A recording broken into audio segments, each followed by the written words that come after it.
Hi, Boss Canada. My name is Gloria Mann, and you're watching 10 Questions.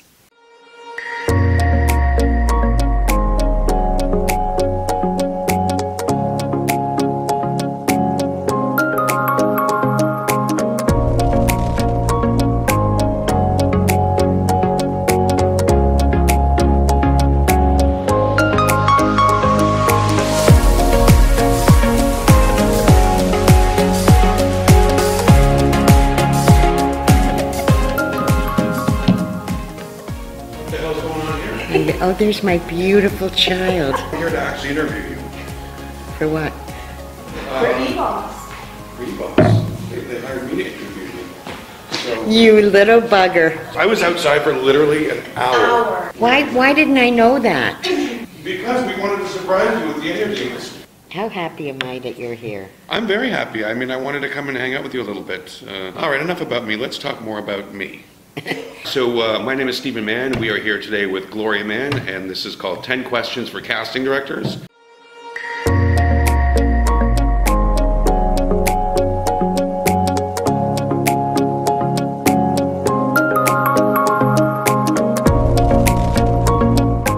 So, we're going to start with question number 1. What was your journey to becoming a casting director? My need to support my children. I didn't have a great education. I worked for an accounting office. I decided I wanted to be an actress, and I called Characters Agency. I had a relative that was an agent there, and told him I wanted to be an actress, and of course he started to laugh, but I went down there and he said okay. I had pictures done, and I went out for my first audition for Carling Beer, and I got it. And I went to set, and I did the commercial, and the most wonderful director by the name of Bob Schultz came over to me and said, "You're a cute little girl, but you can't act. So why don't you come to my office and work in my office?" And that's how it started. That's always very encouraging as a young actress to be told you can't act. That's I know. really the best thing. So what do you actually love about casting? Well, I really love the actors. I get so impressed with how hard they work and how much they want it. Not all of them. I mean, cream rises to the top like in every profession. Some of these actors just blow me away, these non-union actors that come into my workshop and show me what they can do, and I'm scratching my head saying, why aren't they more successful? They are so good, as good as any other union actor. Why are they not getting union jobs? Why? Well, okay, cool. What advice would you give to perspiring actors? Aspiring. Aspiring. My whole thing is classes.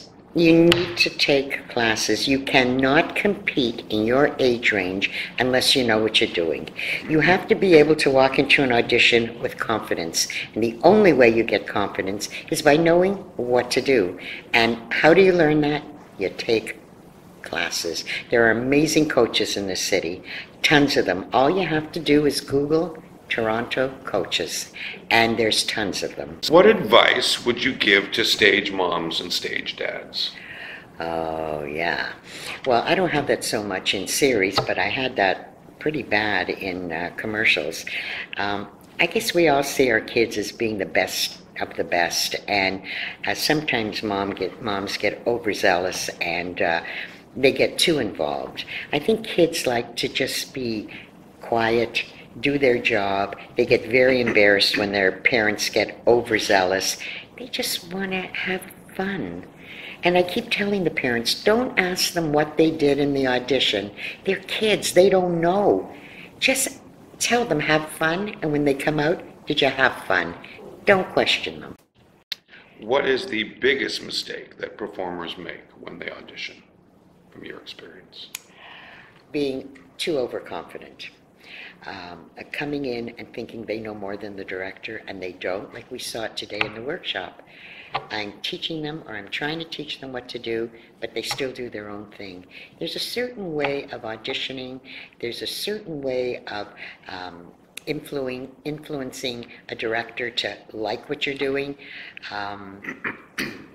But, you know, you learn all that with taking classes from a good coach. You learn all that, I think. In your opinion, how important is it for an actor to have a demo reel? It's very important for me, for series, because sometimes I get actors that are suggested to me, and I don't know them. I don't know everybody in the city, but I like their look. And with my series, I'm matching people. So if I see a picture and I don't know who they are, I like them to send me a demo reel so that I get an idea of what they're capable of doing. If there's an actor out there that hasn't ever auditioned for you, which is probably very few, what could they do to get in front of you? When I get suggestions, and I only bring in 6 to 8 people a category, I look at a resume. I don't look at what they've done. That doesn't interest me. I look at what training they've had, because if they have good training, I know they're serious, because it costs money. Tell me that question again. On a scale of 1 to 10, what would you rate my sex appeal? Oh, you're definitely a 10. Okay. You're my son. So the question was, is as far as any actor that hasn't been in front of you, what can they possibly do to change that? Is it stalking? Is it? No, I mean, I've got people stalking me. We'll take that out, maybe. Yeah. Take the You know, stalking. what I think is, you know, your agents suggest you, and with my work, I'm doing lookalikes almost. I have to match a face. And if I think you match, and I hit on your name, and your resume comes up, and you've done some serious work with a good coach, I'll bring you in. I'll bring you in. Okay, in your opinion, how important is it for an actor to be on within a top-tier agent? Like, is that, you know? I don't look at the agents. When I get the suggestions in, I could get 50 suggestions for one category. I don't go down and look at the agents. I hit on those 50 people, and I find who I think are best. It doesn't matter who the agent is. I don't care. Okay, in the summertime, when you see me in a tank top. I think you're gorgeous. Really? Yes, you're my child. Look at, don't we look alike?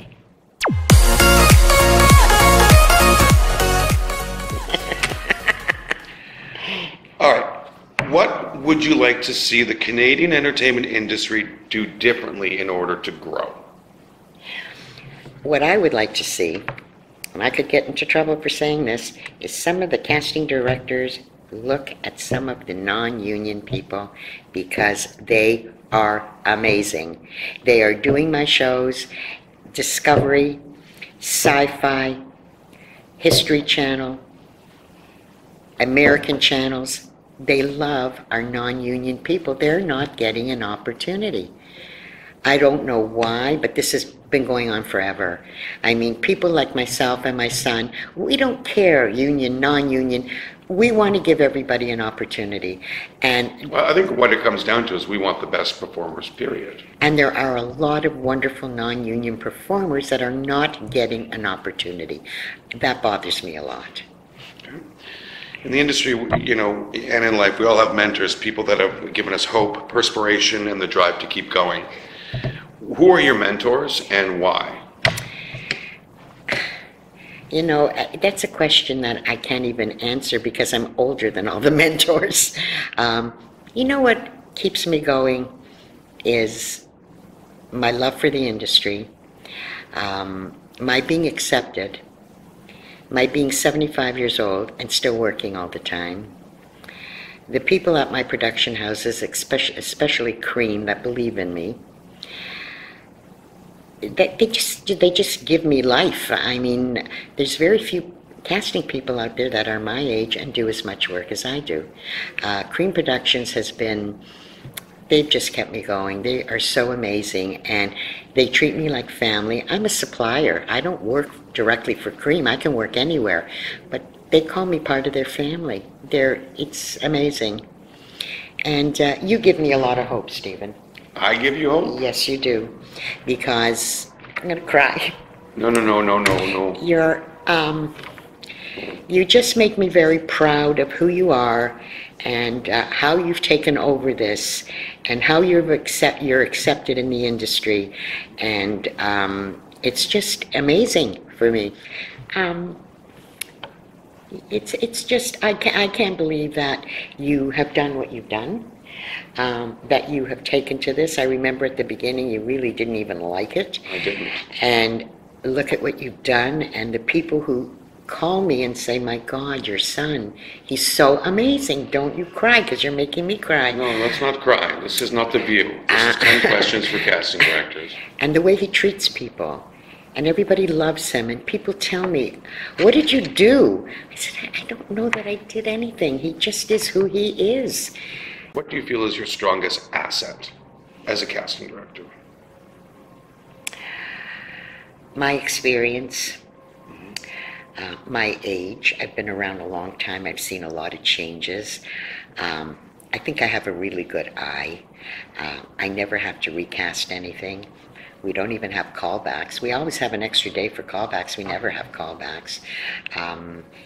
I just, for some reason, and I guess my son is the same, we just sort of pick out the people for some reason. We just get the people. I bring in 6 or 8 people a category, and I never have to redo it, ever. So based on all the things you've been through in your life and how you got here and how you started with this and then you went away from it for a few years, if you could do it all again, is this a profession you would have chosen for yourself? Yes. I feel that I'm right for this industry. I feel that I'm fair. I love the actors. I try my best to give everybody a chance. I don't send anybody away. I read every resume. It takes me a long time to prep a job because I just don't. It's like sometimes in commercials, you know the people and you know that they can do the job and they have a really good look. I need to have an actor. So I have to read resumes, and I do. I mean, sometimes I'm up to 1, 2 in the morning reading resumes because my directors are, just because they're non-union jobs, we have people like Tim Wawalatiak from Mayday. We have Mark Menge from Mayday. I did American Lawman with him. We have Brian Rice, who just did A World Without Canada. We have Rob Wilson, who did Civil War. We've got amazing directors. Just because it's non-union doesn't mean these directors aren't great. I got to put good people in front of them because they know the difference. Mm-hmm. They do know the difference. And just last question, because I know this from my own experience. I'm doing commercials. I'm more of a volume casting place because we always have to bring in a lot more people. But I find that using social media, everybody's using social media. Do you find that people will be submitting to you from Facebook that are unrepresented that actually book jobs? Yes. Yes. Strange, especially for my stuff. I mean, we had an incident today. A little girl saw something on eBoss, and eBoss always says if you have an agent, let your agent know. She sent me something as well as sending the agent. I gave her an audition, but then the agent gave her an audition the next day, but was already bringing her in because I didn't know she had an agent until she read more of eBoss's stuff. She just booked 4 days on Fear Thy Neighbor. She was here today in the workshop. You heard her. I have a lot of people on my shows with no agents. Okay, and last question. Are you currently on Tinder? You know, I did a... you don't even know what Tinder is. I do. I did the commercial for Tinder. Okay. And I did the commercial for Tinder. Do you have a profile? And if so, now is the time to... if you want, a veteran casting director that makes a kick-ass chicken soup, swipe right? Is it you swipe right if you like the person? I'm not on Tinder. I don't know. All right. So from now on, if you see Gloria Mann on Tinder within your kilometer radius, swipe right. Dad? Do you want to ask me any questions, just quickly? Is there anything that you want to ask me? What you like best about this? What I like best about casting? Yes. I like the people that I work with the most. That's, to me, the best thing about casting. And that goes from my team here at Mann Casting, to the actors, to the producers, to the directors, to the agency. I get to work with a lot of really cool people, and I've made a lot of really strong relationships. I don't think many people grow up wanting to be a casting director. It's not one of those things that you aspire to be. I think a lot of us who are in it somehow fell kind of ass backwards into it by a different set of circumstances. Right. But, you know, like I've always said this on many interviews, like what you do, love who you do it with. And I'm very lucky to be able to say that. Yeah, well, I'm really very proud of you, Stephen, and it's not, I'm not Again. patting you on the back. No, I'm not patting you on the back, because if I was a client, I would feel very comfortable using you as a casting director because of what you do, how you do it, how fair you are, and how you know all the talent. Well, you know, but here's the funny thing, and this goes with life as well, and when you were in the commercial world and you were working a lot doing commercials, casting is subjective, but the relationships and the business is very subjective. You know, there are some people that really like working with me. There are some people that don't. And that's not because of you do a bad job. That's just about, we're in a business that's really cultivated by relationships and how you gel with certain people. And you know, I'm a service provider like you are, so we always want to make other people happy. And just in life, you know, sometimes we meet people that we feel really connected to, or we really enjoy their energy. And some people we don't. So there are people that really don't necessarily want to work with me, and that's not because I've done anything wrong or whatnot. Sometimes things happen on a job and you have no control over, but when it comes down to it, it's really about relationships. Yes, and it's the same with me too in my long format. I mean, I have the best relationship at Cream. You know, I was just called by another production house that I'm going to do a jazz series with. I've been called by a company in the UK. I'm very well known in the UK. I mean, it's the craziest thing, you know. But I think what bothers me a little bit is that I hate when people call me things like legend or the oldest casting director on earth or things like that. I'm just a person. I'm a mom and a grandmother first, and I love the grandmother role. I have 4 beautiful grandsons, and I'm a casting director. That's my job. My passion is my family. The other is my job. Like, when am I going to stop? I don't know if I'm ever going to stop. I mean, I'm 75. I should have stopped already, but I love it. Mm-hmm. I do. I love it. And I love my family. That's number one. And even on Facebook, people say, the Mann family, they're so amazing. We're no different than any other family. We just love each other and want the best for each other. Well, it's also, it's ironic and it's rare that you see on a local level of family that everybody has sort of kind of grown up in this industry, yeah, and is, you know, has sort of done something. I mean, look at who their father is. I mean, he's one of the top 3 voices. I mean, he's the voice of NFL film. He's amazing. He's got the most beautiful voice. Right. So this is kind of all we know. But just to go back to the whole thing about relationships, you know, I think this goes for talent especially, because you know, whoever you're around in this business, when an actor is in your facility, when you're casting one of your series, you know, they have to be polite, they have to be respectful. You know, you always want to put your best foot forward, and you know, it's not about kissing ass, because nobody expects that of anybody, but it's just about being pleasant and friendly. And sometimes casting sessions roll late, and there's certain people that, you know, they're just not chill about it. And like, you just have to make a friend wherever you go in this business, whether you're on set, and we've said this many times, you know, the PA that is on set that you may not like, you know, in 4 years from now will be the DP. So you just have to treat everybody with respect, and it's all about relationships and making friends and networking and helping out and volunteering and giving back. Because like we always say, like, we are a community. Like, yes, this industry definitely is a total tight-knit community. There's a real incestuous vibe because we all kind of know each other and we all grew up together, and we're all kind of like this one big family that's all just really, at the end of the day, trying to make a living. Absolutely, and that's what it's about. But one thing is, we love people, and we want to see the best for everyone. You know, it's not about us, it's about what we can do to help. And that's how I feel about this. It's not about me. I mean, I'm just a vehicle to get an actor from one place to the next.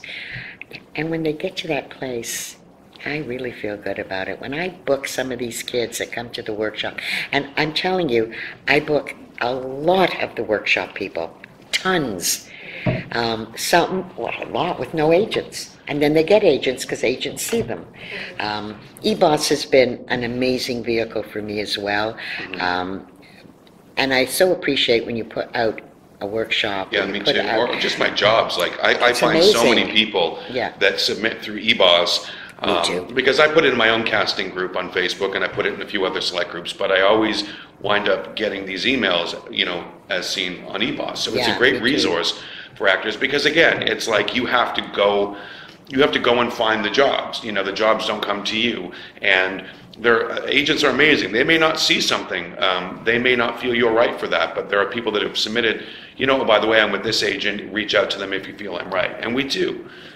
Because, especially in my world, because it's such a volume game. The one thing that I really love about you and that you've sort of passed on to me is there's a genuine empathy for actors. Yeah.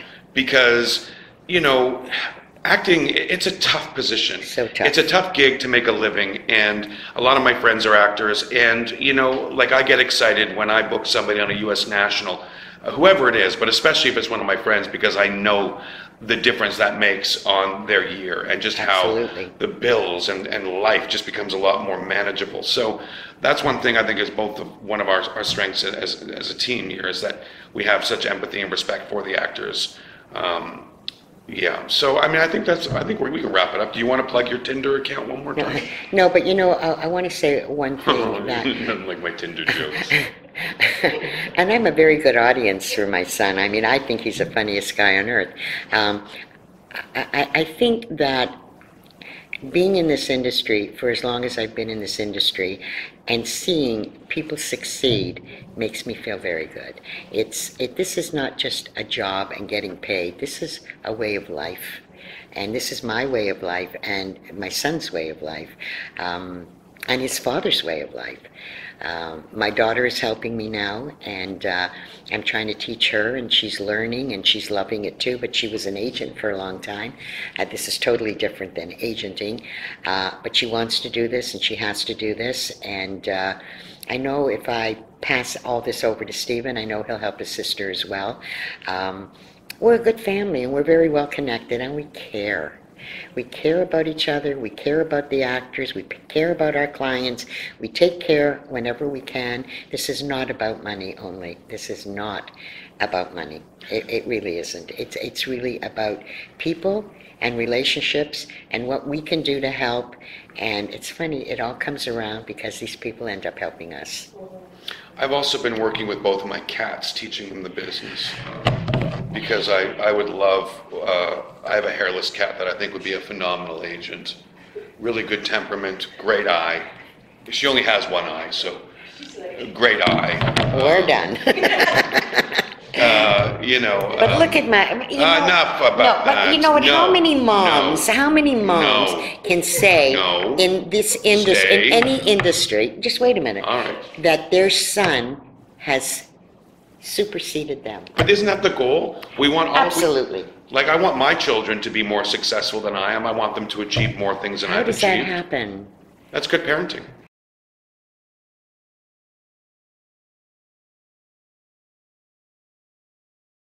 You could have come in here and pretend you were working.